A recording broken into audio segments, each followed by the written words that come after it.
BKWAC हाबनानै साफ्रोमबो बिटिसिनि बाहेरायाव थानाय बर'फोरा जाहाथे इलेक्शनाव भट होनो हायो बेखौ जों डिमान्ड खालामदों।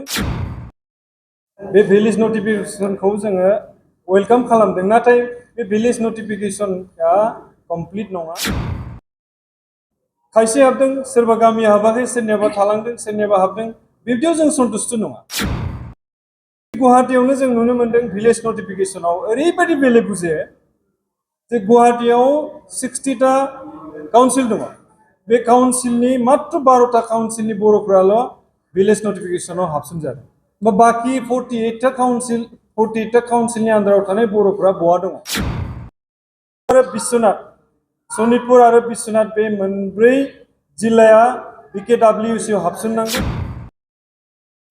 खुलुमबाय नोंथांमोननिसिम। जों दिनै आर्जेन्टलि मोनसे एग्जिकिउटिभ मिटिं जिरायदों सेन्ट्रेल इउनाइटेड बड' पिपल फेडारेसन।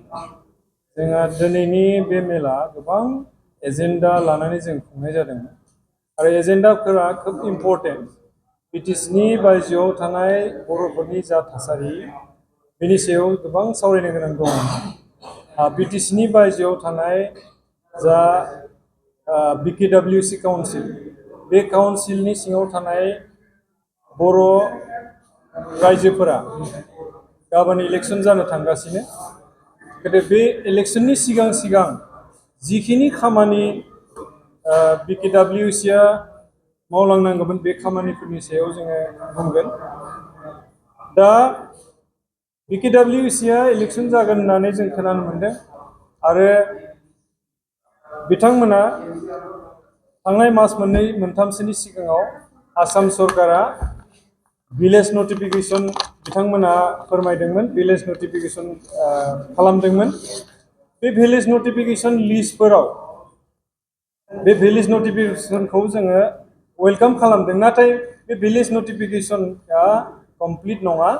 मानो होनब्ला BKWAC नि आन्दाराव थानाय बिटिसिनि बाहेरायाव थानाय बर'फोरनि मोनफ्रोमबो गामियाव बे भिलेज नटिफिकेशन लिस्टआव ओंखाराखै।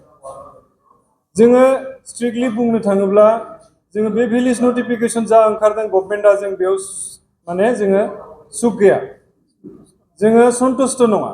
मानो होनब्ला खायसे हाबदों, सोरबा गामिया हाबाखै, सोरनियाबा थालांदों, सोरनियाबा हाबदों, बिब्दियाव जों सन्तुष्ट नङा। एज ए इउनाइटेड बड' पिपल फेडारेसन बिटिसिनि बाहेरायाव थानाय गासैबो बर'फ्रा बे BKWAC नि जा काउन्सिल, बे काउन्सिलनि गेजेराव हाबनांगौ आरो मोन्थायखौ लानो हानांगौ। दा जोंनि गुवाहाटीयावनो जों नुनो मोनदों भिलेज नटिफिकेशनाव ओरैबायदि बेले बुजे जे गुवाहाटीयाव 60टा काउन्सिल दङ, बे काउन्सिलनि मात्र 12टा काउन्सिलनि बर'फोराल' भिलेज नटिफिकेशनाव हाबसनजादों। बाखि 48टा काउन्सिलनि आन्दाराव थानाय बर'फोरा बहा दङ? दा बेबायदिनो जों नुनो मोनदों जे BKWAC सालायगिरि बिथां CM आरो बिथांमोना आं नुनाय बादिब्ला एसेबो गुरुत्त लायाखै। बिथांमोना सरकारा जा डिसिजन होदों बेखौनो येस सार खालामबोबाय थादों, जों नुबोगासिनो दङ। बेखायनो इलेक्शननि आवगायाव जों मोनसेबो जिल्लाखौ जों बाद होनो गोसो गैया। जोंनि इउनाइटेड बड' पिपल फेडारेसननि बे डिमान्ड, गवालपारायाबो हाबनांगौ, गुवाहाटीनि नर्थ कामरुपआबो हाबनांगौ आरो सनितपुर आरो बिश्वनाथ बे मोनब्रै जिल्लाया BKWAC आव हाबसननांगौ। बेखौ गोनो गोथो लानानै जोङो BKWAC इलेक्शनखौ जोंनो नाङा।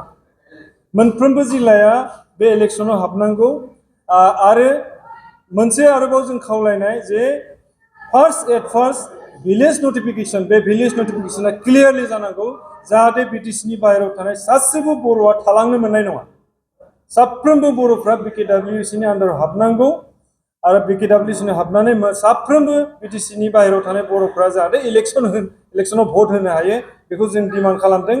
जोङो सरकारनि दिहुननाय भिलेज नटिफिकेशनाव जोङो सन्तुष्ट नङा, जोंनो क्लियारलि जोंनो भिलेज नटिफिकेशन नांगौ।